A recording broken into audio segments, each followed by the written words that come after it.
కారులో నీళ్లు ఉంచితే వాటిని ఎట్టి పరిస్థితుల్లోనూ 24 గంటల తర్వాత తాగకూడదని నిపుణులు చెబుతున్నారు. ముఖ్యంగా వేసవిలో ఇలాంటి తప్పులు చేయకూడదు.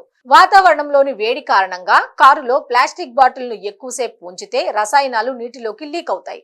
ఇది నీటిని కలుషితం చేస్తుంది. కాబట్టి దాహం వేసినప్పుడు తాగడం మన ఆరోగ్యానికి హానికరం. ముఖ్యంగా పాత ప్లాస్టిక్ బాటిళ్లు అధిక ఉష్ణోగ్రతల వద్ద థాలేట్స్, బిస్పినాల్ ఏ వంటి రసాయనాలను విడుదల చేసే అవకాశం ఉంది. కాబట్టి కారులో ఎక్కువసేపు ఎక్కువ రోజులు నిల్వ ఉంచిన ప్లాస్టిక్ బాటిళ్లలో నీరు తాగకూడదని నిపుణులు చెబుతున్నారు.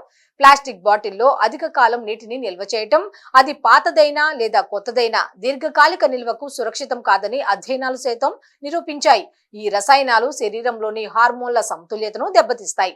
ఫ్లోరిడా విశ్వవిద్యాలయానికి చెందిన institute of food and agriculture sciences నిర్వహించిన ఓ అధ్యయనంలో ప్లాస్టిక్ వాటర్ బాటిళ్లను వేడి చేసిన ప్రదేశంలో ఉంచడం వల్ల యాంటీమోనీ, బిస్పినాల్ ఏ వంటి రసాయనాలు నీటిలోకి లీక్ అవుతాయని తేలింది. ఈ అధ్యయనం కోసం వారు 158 డిగ్రీస్ ఫారెన్హీట్ వద్ద 4 వారాల వరకు నిల్వ చేసిన 16 బ్రాండ్ల ప్లాస్టిక్ బాటిల్ వాటర్ ను ఉపయోగించారు.